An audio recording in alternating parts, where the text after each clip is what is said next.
One of my favorite things in the world to do is watch Friends. I know it's been off for years and years. It's not even around, but I still find myself binge watching old episodes. And I was thinking about this today and thinking, it's the predictability of the friends in the circle, right? You have Chandler with his quirkiness, Monica with her type A of just everything has to be so neat and tidy and organized. It's Phoebe's ability to make you laugh at her silly songs. Ross always comes in with those smart comments, and Joey and him and his food, like it is just so hilarious. And of course, Rachel, she just brings everybody together, and it's just such this beautiful, cohesive team of people.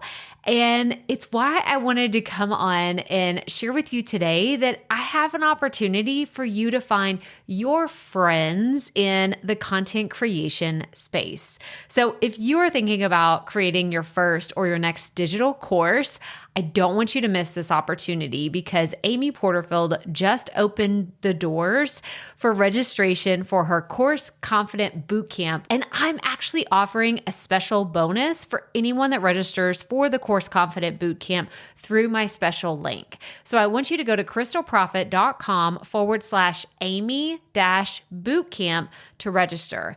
That's krystalprofit.com/Amy-bootcamp.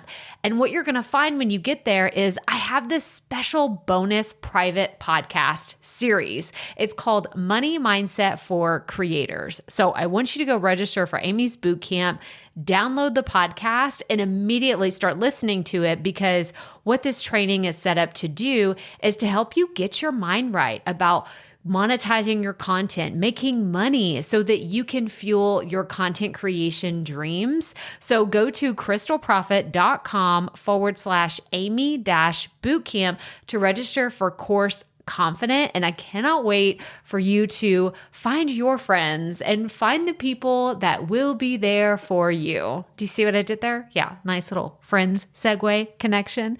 Go to krystalprofit.com/Amy-bootcamp. And I cannot wait to see you inside. Okay, let's get into today's episode. One of the things that I have realized about myself is that I am a sucker for a good story.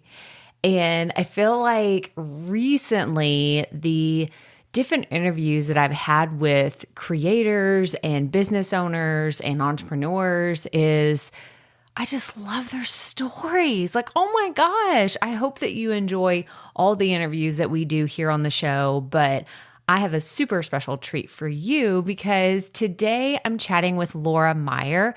Now, Laura is someone that, whenever her information came across my desk as someone as I could potentially interview, I was like, yes, immediately. Yes, yes, yes. Because Laura has a really interesting background in that she's helped over 150 brands build successful Amazon businesses through her agency and consultancy work. So in addition to working with consumer product companies, she has a passion for supporting female-founded and mission-driven companies as an angel investor and advisory board member.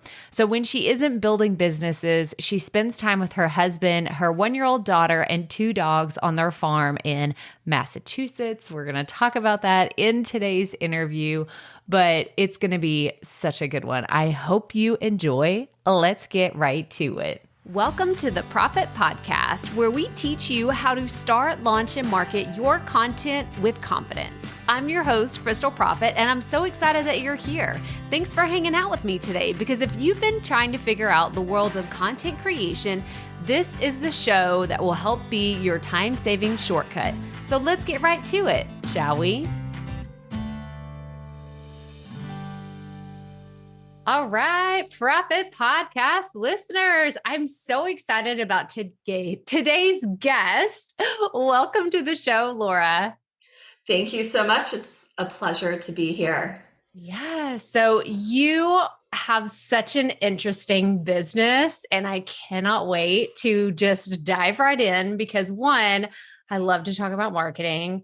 2, I love to talk about business. And 3, you just like cracked the code on one of the biggest, wait, hang on, the biggest like business that there is out there. And that is Amazon. And I just cannot wait to learn more about everything. But before we dive into that, like tell us a little bit about yourself and how you got into this. Like, where did this all begin?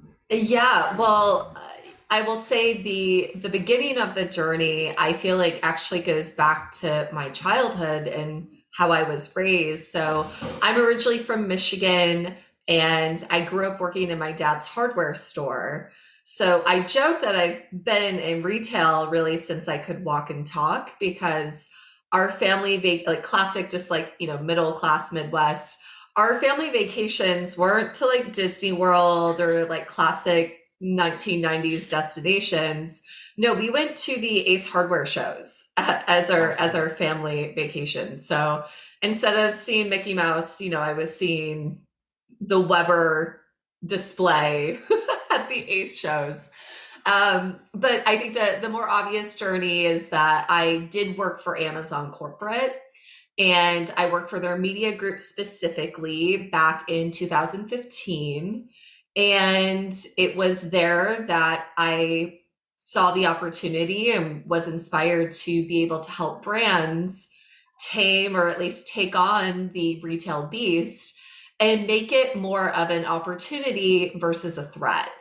And obviously, I think the tone has shifted in recent years, but you go back 5, 10 years ago, even brands, not just retailers, saw Amazon as a threat versus, hey, this can actually be a huge opportunity. And those that jumped on it early, of course, reap the benefits. And what I love about it is it's very dynamic. It's always changing. Things that were applicable and worked even 18 months ago are no longer delivering those same results. And I think that's what makes digital marketing in general such a cool industry to be a part of.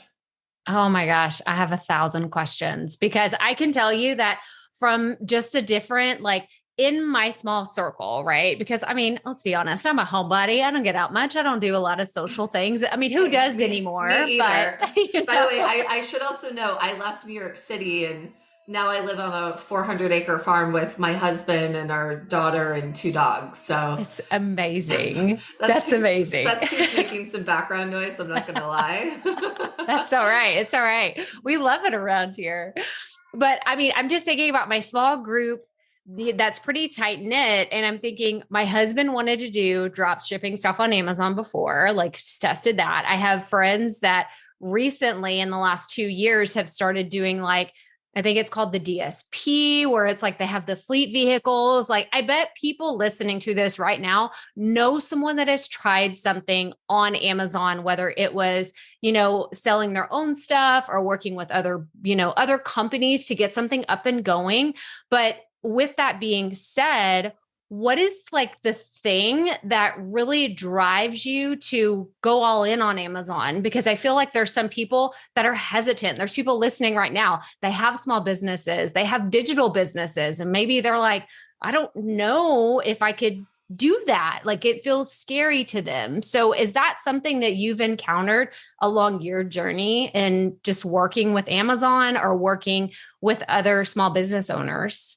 Yeah, absolutely. So I think there's a common trend in the digital landscape in general, which is the overwhelming lack of bandwidth that most business owners have. And whether it's Amazon, whether it's Shopify, whether it's TikTok, all of these opportunities require dedicated resources. So I think really the question to ask is, what is your overarching strategic plan? And what do you want your primary sales channels to be for your business, for your brand? Because now Amazon is a mature marketplace where it can't be an afterthought. It can't be, oh, let me just throw some products up on Amazon and see what happens, but I'm still going to be spending 99% of my time on these other initiatives. If you want to do Amazon and you want to do it right, you have to allocate the resources. So what that can mean is you can obviously hire an agency or a freelancer. Like if you're a small business, Upwork is actually a great resource for that. But my advice is, especially as a business leader, is to educate yourself first. And I think it's really important, especially if you do go the route of hiring external support, to make sure that you're not getting scammed. And I hate saying that because I'm coming from the service angle, but there's some amazing players out there, but there's also some not so great players. And you want to make sure if you're spending that money, especially as a small business, that you're getting that return on investment. So by educating yourself, taking the time to get to know the channel, you can then manage a service provider or manage an employee to harness the opportunity of the channel. And by the way, this is the case for social. This is the case for Shopify. Right. Like, even if you can know, 2% of what you really need to know, but it's at a high level view, that will take you a really far route in being successful on that platform. Well, you said that about the competitors and, or not necessarily competitors, the people that are they're in it for the wrong reasons. They're in it to scam people. Is there anything that is like a red flag to you that you see that you're like, oh my gosh, our company would never do that, or we would never approach somebody that way? Like tell us the things to look out for if we're going to start researching this, because I can imagine there's 1,000 things. Look, I probably shouldn't have used the word scam, because that makes it sound like it's a seedy industry. There are, like I said, there are some really amazing players. I have fantastic relationships with other Amazon agency owners, because in a weird way, we're all in this crazy ride together, right? And the landscape is always changing, and there's this weird camaraderie, right? Of we're all dealing with these wild curveballs together. And also, there's enough fish in the sea for us all to really have successful businesses. But in terms of red flags, I think the biggest advice, and this is applicable to hiring any vendor, is I would always ask during the sales process, who is my main point of contact going to be, and can I meet with them before we sign? What often happens in a lot of organizations is the CEO sells you they're super knowledgeable, and then you have a junior person placed on your account who may not be super motivated, who may not be as knowledgeable. So one thing we always offer is meet and greets with the account management team before we get started. Not every client wants that, but I always have it as an option should they be interested. I think the other thing is just asking for references. I know that's seems so obvious, but in this day and age, do your own due diligence of reaching out to those references, asking them questions, asking them tough questions like, where could they improve as an organization? What would you change? You don't always have to ask the very positive, fluffy questions. Right. You really want to get to the meat. And honestly, another thing you can totally do is see who they list on their website as clients. Go to LinkedIn and send some DMs to be like, hey, we're thinking about maybe hiring this agency. Your logo's on their website. Right. Curious, if you're the right person to speak to and if they were a great partner for you. Yeah, that's awesome. That's awesome. And I totally agree. Due diligence for anybody, you mentioned kind of social media managers, but the thing I just kept thinking about my website, if I were hiring someone to do my website, even some of the most basic things, we just got to cross our T's and dot our I's. Yeah, I almost said that backwards, but we're good. But, we just have to double check that the people that we're working with are legitimate and know what they're talking about. And I think it's just it's so cool that you have this really unique perspective on Amazon, because everybody that's listening right now, they've bought something on Amazon. They've had an Amazon experience. We all know that it is constantly changing. They introduce one click and all the other, I can't say their names, but the other devices that we have, there's so many different things that have come on the scene in just the last 5 years that I can only imagine how much it's kind of gone up and down and all around. But the thing that I'm really curious about is if someone's listening and they're just getting started, what is the thing that requires the heaviest lift to even get started on Amazon? Like, do you need a storefront first? Do you need your product? Do you need your, like, what is the thing that they have to figure out before they even know if Amazon and selling on Amazon is a good fit for them?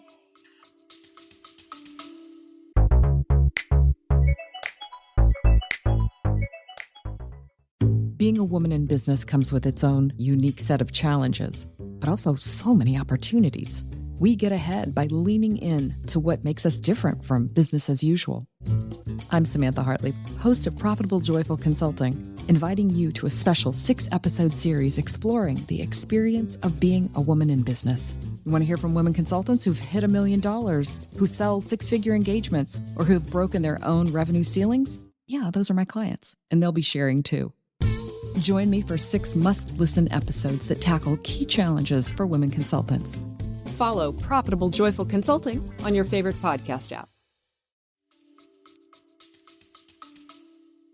There are so many research tools out there to see, like, number one, is there even a demand for this product on Amazon? So thinking about Amazon, you have to think of it as the largest shopping search engine out there. Yeah. It's not a traditional retailer where there's end caps, there's merchandising. So if you have this really unique out there product, it still gets visibility. If you have a product that no one is searching for, you won't sell any units unless you invest a ton in advertising and really have to have that brand awareness budget, which, let's be honest, unless you're VC backed, it's probably not a reality. Yeah. And also, as we've seen in the last year, spending money without having a profitable business that bubble seems to have popped a little bit, which I am a big advocate for classic business fundamentals.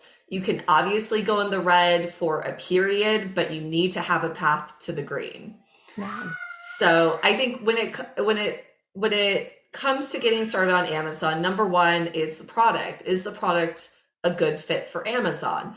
If you are selling a hair care line and you're supposed to take a quiz and it's custom by the results of the quiz, you may not be a good candidate for Amazon because it's not really a customizable platform at this point. If you have a really expensive item, also probably not a good match. And the other thing is, on the flip side, is if you have a really commoditized product and you don't have a unique differentiator, it's going to be tough unless, once again, you can compete on price or you have a very healthy ad budget. So from a fundamental standpoint, it always starts with the product.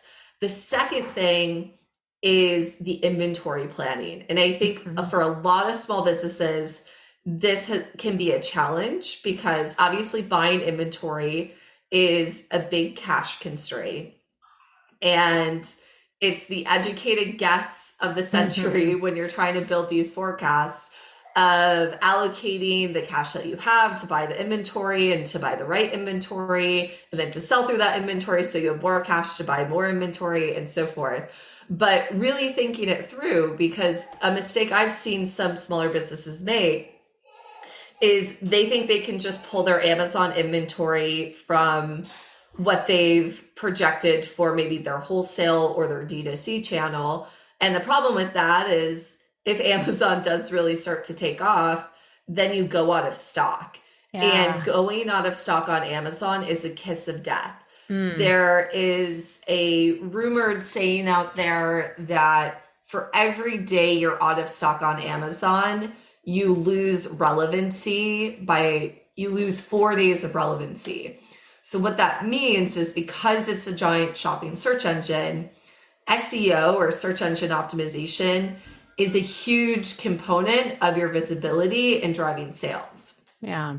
So if you do all of this work, all of this marketing to get to page 1 for a keyword that's super important for your product, and you go out of stock, you essentially have to, and you're out of stock for a long period, you essentially have to do a relaunch. And I've seen businesses never really be able to fully recover from that. Wow. It's so cool because I feel like you're giving us like the behind the scenes like lingo and like the cool things like Yeah, that hopefully we I'm wouldn't speaking know. English still. Yes, yes. No, this is so good because I think that having your perspective, because like I said, most people listening only have the perspective of being a consumer or maybe really looking at Amazon from a digital marketing perspective. Like, can I do this? And I love that you mentioned SEO. I love talking about SEO on here. It's so important, but it's one of those things that I feel like it's this big mystery because we've heard for a long time that we've got to optimize for Google and search engines. And I love taking some of those same applications and thinking about them in Amazon as the largest shopping search engine. And with that, I'm so curious because I was checking out, I was doing my due diligence. I was looking at your website earlier. And I love the idea of kind of not putting everything in your basket when it comes to Amazon, but having that digital marketing feeding with your website and Amazon and all of that. So can you kind of explain that strategy? Because I can imagine the people listening to this, like my listeners, they're content creators. Like at their core, that is their marketing funnel for their business. They're doing podcasts, they're doing social, they're doing blogs, they're doing email newsletters. So they understand the importance of SEO, but I can see them right now. They're like, well, if I'm going to talk on my podcast, do I need to send them directly to Amazon? Do I need to send them to my website? Like, do you have any input on the strategy that they could follow for something like that? Absolutely. Well, so I think the first thing to clarify is an Amazon SEO strategy is very different than a Google SEO strategy. Right. And there are, of course, tactics to leverage Google SEO to drive more Amazon SEO. Oh, interesting. So Amazon SEO is very unit sold driven in my experience. So what that means is Amazon's algorithm tends to reward and give more visibility to not the highest revenue grossing products, but the products that move the most units, which to some brands, that's actually very different than a lot of retailers, right? But Amazon wants that replenishment, build the addiction, as we've all seen or experienced ourselves. And then there's also all of the copywriting and the titles and then the bullet points and things along those lines, where everything you do on Google, in my opinion, I actually think Google SEO is a lot more challenging than Amazon, because I just feel like there's so many more levers that you can pull. But we are seeing something interesting right now where external traffic seems to be weighted more heavily in Amazon's algorithm, and they're rewarding external traffic more. And in fact, they even launched a program back in I think it was July 21, maybe it's a little bit later in the year, but it's called the Amazon Brand Referral Bonus, where they'll actually send you or pay you as a business 10% for external traffic that you drive to Amazon. And I'm sure that this is a tactic on their end because, like every marketer right now, we're all trying to figure out how we can acquire customers profitably. Right. And Google and Amazon have a complicated relationship. And Amazon and Facebook have a complicated relationship. Oh, yes. So why not have the brands be the influencers of the traffic instead of Amazon going out and buying that traffic? So this is so interesting. I feel like we just opened Pandora's box because like you said, it's like all the giants of the media space, the shopping space, consumerism, like it all really comes down to being a savvy marketer. And that means so many different things. I think being a digital marketer is a complicated relationship because I feel like you can be really awesome in one very specific way. Maybe it's content creation for somebody that's listening to this, but they hear SEO and they want to pull their head like under the covers and say, I don't want to do it. Like I can't, it's too much. It's really hard. And I think that it's just going to continue to evolve and change as the world does. And I'm really curious to know, like, what do you see as far as Amazon trends like going in the future? And I don't know if that's really a question for a business owner or more from the consumer side, or maybe it's one of the two, but do you have any insight on what we can kind of expect to see? I mean, this episode, like, just a disclaimer, we're recording this before the holidays, but this is going to be after the holidays whenever it goes live. So maybe you have some insights that we can put into 2023's holiday, Black Friday, whatever shopping. But do you have any insights? Yeah, well, I think to me it's obvious, but it's probably new to a lot of your listeners, which is that Amazon is going to become a major media player as we move forward. So their media business has grown year over year. Like, what their media business is today is light years ahead of what it was when I initially worked there back in 2015. And it's interesting because you don't actually think of Amazon competing directly for the ad dollars that Google and Facebook are competing for, but now they are. And now there's even upper funnel marketing opportunities, meaning now that Amazon is more into the streaming channels, they have the relationship with the NFL. I forget how many billions or hundreds of millions of dollars they paid for that Thursday night football deal. But like, one of my predictions is that as Amazon becomes more dominant as a media player, I think maybe one day you'll even be able to buy a Super Bowl ad through Amazon's media network. And the reason why Amazon has the power to be such a leader here is that they have so much data on us in terms of our shopping habits, in terms of the address, the deliveries are going to, like, there's so much where Google obviously knows what you're searching. Amazon knows what you're buying, which is way more transactional. And Facebook, they were able to do a lot of cookie tracking as well and building really effective audience lookalike segments. But what Amazon has to offer, I think, is just so much more data rich and will continue to be able to provide very targeted messaging for brands. So I think that's one prediction that is already showing face that it's going to occur. But the thing is, Meta is definitely in trouble. That's no secret. I don't think it's unlikely that Amazon could surpass Meta's media business if they don't get their act in order, to be honest. The other big thing that's happening, and this has also been a trend for years, but it's becoming even more evident, is when Amazon launched as a retail or e-commerce business, they were buying inventory wholesale. So they took a vendor relationship. And in the last 5 years, the marketplace business model has become more and more dominant. And the reason this is really cool is it allows smaller businesses the same opportunity as a vendor. Like, one of the big hurdles for businesses that want to get into Target or Ulta or Sephora is that wholesale dynamic where you spend all this time and money pitching your products, sending samples, and nothing. Amazon, from a third-party marketplace, you are in full control. It's essentially the D2C model, but with an existing audience. And that is so powerful in itself.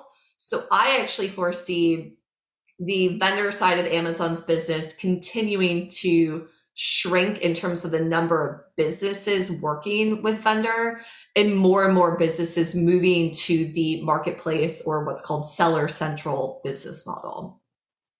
Okay. I have a thousand and then I have a third ideas. prediction. Yeah, go ahead.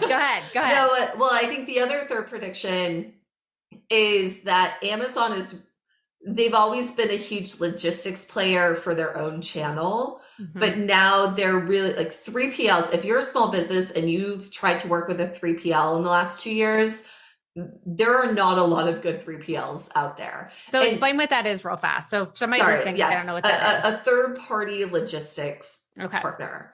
So when you sell things online, you need a warehouse to pick, pack, and ship your product out. And Prime, Amazon Prime, what made them so successful is the 2-day shipping. their infrastructure for logistics is world-class. In fact, it's probably out of this world, like how sophisticated it is. And the average 3PL is not on their level.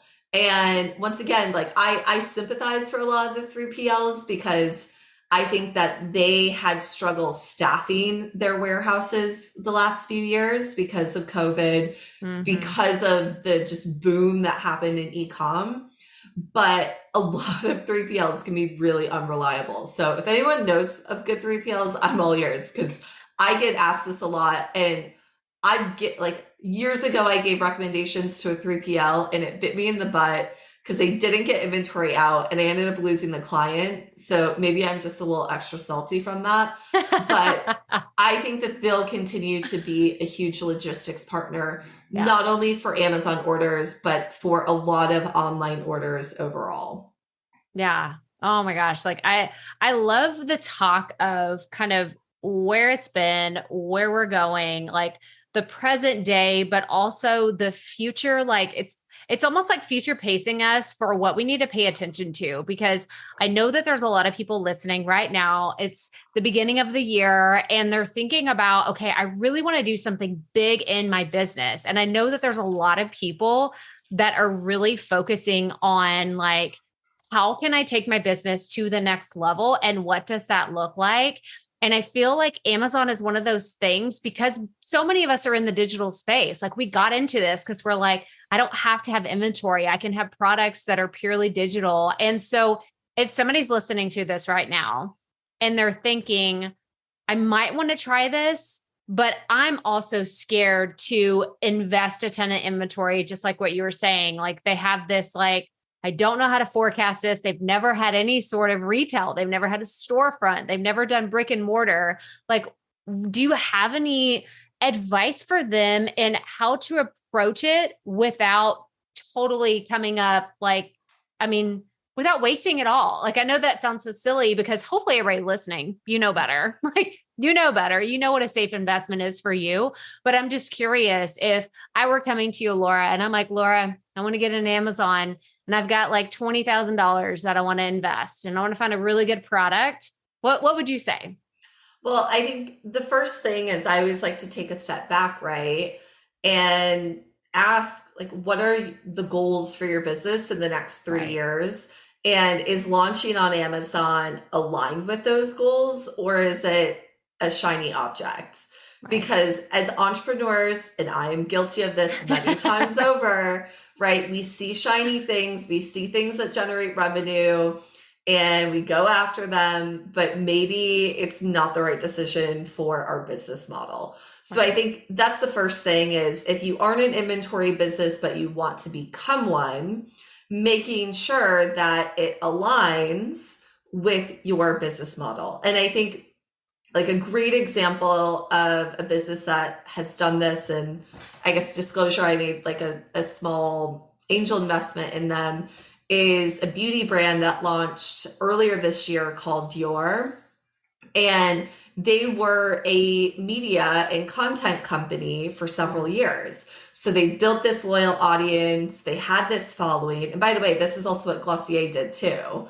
And then they introduced product, but they made that commitment. They overhauled the website. Like they really leaned into it. My advice is if you aren't ready to really lean into it, and have it be your big growth opportunity or one of your growth pillars. I always like to think of how it being between 1 and 3 growth pillars that you foster, then don't do it, right? But if you want to make that leap, one, if you have this audience that you've harnessed through your content, you want to make sure that it's going to be a product that will appeal to that existing audience. Otherwise, you might as well just start a second entity and do that. And then finding a good manufacturer is not easy. You may have the best idea in the world, but if you can't find the right manufacturing partner, it'll be really challenging. And with the example you gave of a $20,000 investment, that right there is going to limit your pool of what manufacturers will take you on. Yeah. And I've done some negotiations with manufacturing. I do have my own men's undershirt business that I've run for 5 years now. But when you work with manufacturers, it's a mutual interview. It's not just you vetting them, they're also vetting you. And if, as a small business, they're willing to take the risk. And in the last 2 years, it's been really challenging for smaller businesses to find good manufacturers because they were so overwhelmed because a lot of manufacturing moved from overseas to domestic. Right. Yeah. So I think that's a big thing. And, if possible, like really try and avoid buying just like generic things off of Alibaba and repackaging it. Mm-hmm. You can do it. If you have a loyal audience, you can maybe make some quick cash on it, sell it on Etsy, whatever. But that's not in general going to be a scalable product, or what I talked about earlier, like a product that really has differentiating value. Yeah. Oh my gosh. Like you have so much, like you're a wealth of knowledge about this. And like I said, I could just ask you 1,000 more questions, but I know that there is one that everybody listening has right now. And I'm sure you have a very strong opinion on it. What do you think about reviews? How important are reviews on Amazon? Reviews are crucial. They are so important. And it's really a point of frustration for me because it's a double-edged sword, because you need reviews to be successful, but Amazon really puts limitations on what you can do to generate reviews. So what ends up happening, we do everything by the books, but you occasionally see these headlines that come out of, millions of reviews being removed from Amazon because thousands of sellers were doing wrongful strategies to generate those reviews. So once again, it goes back to my earlier point, is the best way to get a lot of reviews, have a great product, have great brand loyalty. Amazon does have the Vine program, which is $200 to enroll per parent product. And then you can give up to 30 units away for free. That program is fine. Mm-hmm. More recently, I feel like the Vine reviewers have like this weird chip on their shoulder, because we've seen cases where they get a really decent product and they still give it 3-star, being like, good product, but too expensive. And I'm like, you got this product for free. Why are you commenting on the price? It just makes no sense. So I always like to set the expectation, just because you do the Vine program doesn't mean you're going to get the best reviews. Right. It's a unique cohort that's a part of the Vine program. Now, there are softwares out there, like one of the software functionalities that my company has is where it does the automated trigger requests for the reviews. That works some, but in most cases, people ignore it, right? Right. And Amazon now has kind of gray policy if you can do inserts or not. So we just advise our clients it's not worth the risk, so don't do inserts, because some brands were pushing the envelope in their messaging on those inserts. So yeah, it's a real challenge. You can't just import reviews from Yotpo that you have on your D2C or some other review generator to Amazon. They only accept their reviews. Mm-hmm.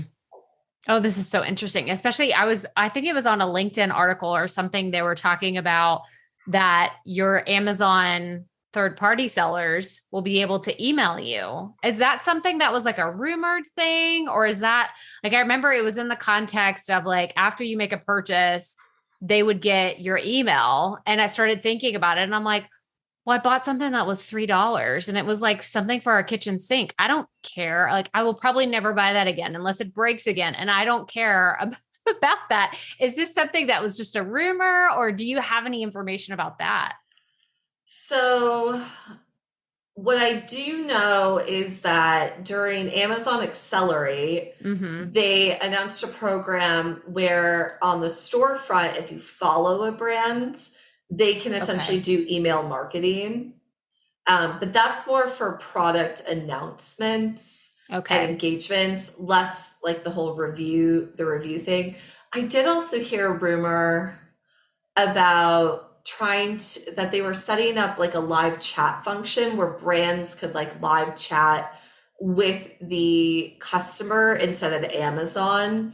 But I'm going to be perfectly honest, I don't know a whole bunch about that because with my business, there's so many moving parts, first of all, but we really try and put the customer service piece on the brands to manage, because most of the brands that we work with, they have successful D2C, they have successful brick and mortar distribution. So they already have a customer service team in place. We just advise their customer service team on what those best practices are.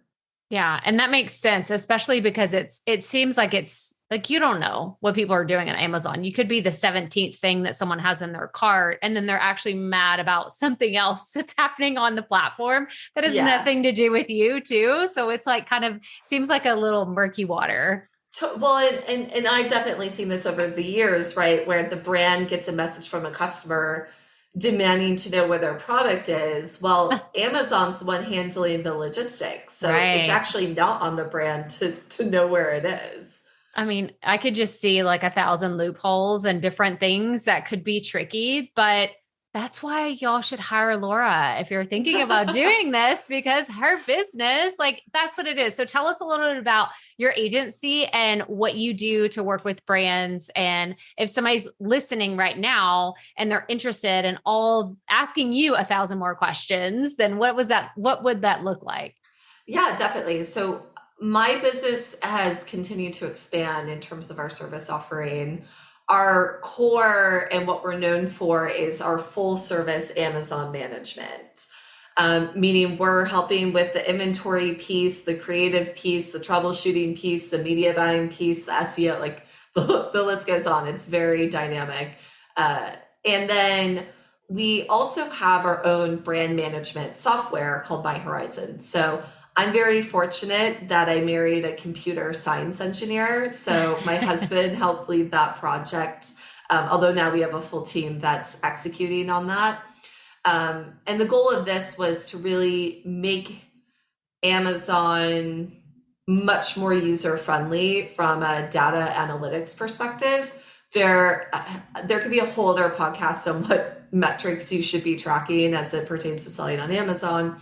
But essentially, we've used the various APIs that Amazon has in order to build our software. And our goal is to automate brand management. So helping smaller businesses that are doing it themselves have the same tools that our agency does.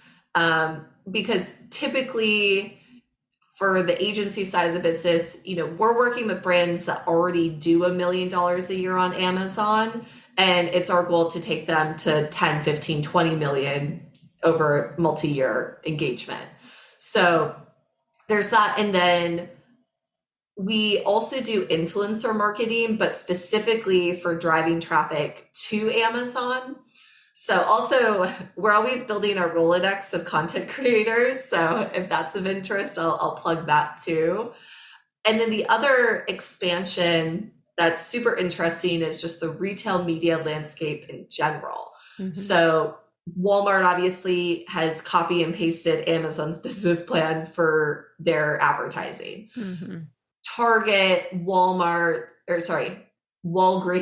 CVS, they partnered with Criteo to be able to provide paid search advertising on their websites. So now what we're really looking at is for our clients with large media spend, finding that next dollar of investment where they get the best return. So, we could spend this dollar on Amazon, we could spend this dollar on Walmart, we could spend it on Walgreens, CVS, Target, and building those media plans and making those investments, which that's a whole nother beast, but it's super interesting. Oh, this is so awesome. Like I said, I could geek out on all the other marketing questions and like just business. And I mean, you said that about metrics and I'm like, oh, who does this? Like, who is like, I'm like salivating over the word metrics. I'm like, that sounds so sexy. Like, it sounds amazing. We can talk LTV, AOV, CVR. We got it all. CTR. Yeah. All the things, all the things. Oh my gosh. This is so awesome. Well, Laura, I appreciate all the things that you have shared, but I want to wrap up with, I have some rapid fire questions. So are you up for those? I don't know. I'm 5 months pregnant, so I have pregnancy brain. So we'll see if I stumble. You'll be good. You'll be good. There's just 3 and they're super simple. Okay. The first one is, what piece of advice would you give to, it's typically a brand new podcaster or content creator, but in this sense, what advice would you give to someone that's looking to start on Amazon? Well, whether it's content or whether it's product, you need to have something that sets you apart. Yeah, that's great. That's great. Okay. The next one's a 2-part question. So what is a dream podcast you would love to be on? And if you had the opportunity, who is your dream podcast guest you'd like to interview? Okay. I would love to be on Tim Ferriss because that is just, I mean, and I'm sure that's like such a basic answer, but I've been listening to Tim Ferriss since I was in college. So I guess I have some legacy there. And who I would love on my own podcast and who I have a major professional girl crush on is Sarah Blakely. Also probably a basic answer, but I feel like I've been following her religiously before I think she went mainstream. Like literally been following her since probably I graduated college as well. So I also just think she's so fun and down to earth, and she's herself, right? She is not what the corporate world wants to morph a lot of people into. And that really resonates with me. I feel like I want to meet her and say, you had me at tequila and Cheez-Its. Cause this is, if you don't know this about Sarah Blakely, just go look her up on Instagram. She's amazing to follow there. Okay. My last question is, do you consider yourself a perfectionist? No. I mean, my mother would probably say that because she thinks sometimes I'm too critical. But I think one thing that I've observed just in life is you kind of have to pick and choose where you are type A. So yes, there are certain things where I will be a perfectionist, but I have also learned in life, sometimes you just have to let things go. Like I did a whole renovation on my master bathroom, and I noticed a month later that the embedded medicine cabinets are like, we have his and hers. They're like half an inch off from one another. You just gotta you just gotta live life a little bit. You know, initially it was irritating, but now I've moved on. Yes. Yes. Oh my gosh. This is so good. Well, thank you so much, Laura, for all the wisdom that you shared today. I know people are going to be going back and listening to this, but like, wait, what did Laura say again? Like what I need to go back and see, like, what was her recommendation? But if someone's listening and they want to work with you, learn more about you, what is the best place for them to find you? The best place is LinkedIn. That's where I do my content creation. So please follow. And yeah, you can also just go to our website, envisionhorizons.com, and we have our inquiry form there. So very active on LinkedIn. You send me a DM, I answer. I live on LinkedIn. Okay, awesome. We will have links to all of that in the show notes, but thank you again so much for coming on the show today. This was awesome. It was my pleasure. Thank you for having me. It was such a good interview, right? It was so awesome. Like the whole time I was listening back to it, I was thinking, what can I sell on Amazon? Right? Because Laura makes it seem so easy and so fun. And I loved our interview so much. And this is actually something that my husband, Seth, for a long time, like I can remember we used to live in this small town in East Texas, and I can still like vividly see we're standing in our guest room, which doubled as like a guest room, a baby bed, like the crib was in there, in an office. Like it was one of those multi-purpose rooms. And we were like, what are we even doing? Because we lived in this small house. But I remember standing there and he said to me, I think I want to sell knife sharpeners on Amazon. And I remember thinking, what are you talking about? Like, what are you even talking about? And he has been trying to find something that is going to work for what he's interested in, which knife sharpening, like those, it didn't pan out. It didn't work for us. But we've been thinking about this since 2014, 2015. And so I can tell you that having a business on Amazon is kind of like doing YouTube or creating content or having a podcast. Like, it's one of those things that I bet if you're listening to this, you've thought about it in some capacity. And if you have and you want help with it, talk to Laura. Go reach out to her. I'm going to have all her information linked in the show notes, so make sure you go check those out. But go check out Envision Horizons, which is her company, and go check out what they can do for you, because they've been named in the top 18 Amazon advertising agencies from Business Insider.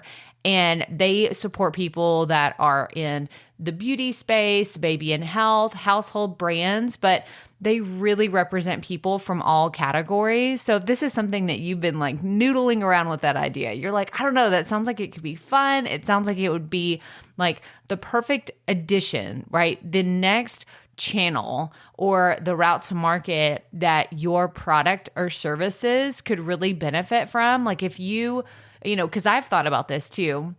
Whenever I was really going hardcore into podcasting, I thought, why don't I put together a bundle on Amazon and really just fill it with my favorite products and have the ability to highlight those in a really specific way. Now, that's not me selling my own products, but it's me taking another step into the door of working on Amazon and creating businesses that really complement what you're doing in other aspects of your business. So fun. Please go check out Laura. And I hope that you learned something today. If not, you really enjoyed her story about just what you can do when you get creative, you think outside the box, and it was just so fun. It was so fun. Thank you so much, Laura, again, because it was such a great interview. But that's all I have for you today. So if this is your first time tuning in, make sure you hit the follow or subscribe button wherever you're listening to this podcast. And as always, remember, keep it up. We all have to start somewhere.